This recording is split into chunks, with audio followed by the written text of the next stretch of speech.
ఇక్కడ రండి ప్లీజ్, మిమ్మల్ని సెంటర్ చేద్దామని ఫస్టే ప్లీజ్ మాట్లాడండి.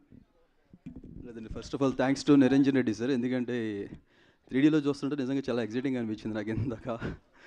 And once again thanks to everyone for coming here and thank you. Sir ఇంత షార్ట్ స్పీచా? ఓకే, మీకు ఒక్కసారి అక్కడ రండి.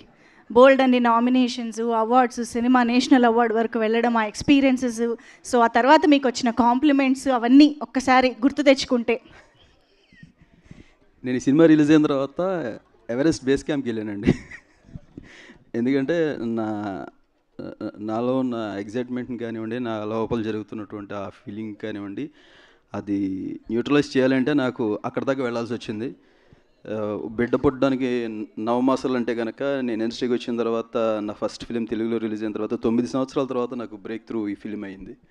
అక్కడి నుంచి నన్ను నమ్మి ఇంత పెద్ద ప్రాజెక్ట్ని నాకు ఇచ్చిన ప్రశాంత్ వర్మ గారికి, ప్రొడ్యూసర్ నిరంజన్ రెడ్డి సార్కి, మా తేజ సజ్జా గారికి, అందరికీ thank you so much. Thank you అండి. నాకు అర్థమైంది మీరు ఒక్కరే ఇక్కడ ఉండడం వల్ల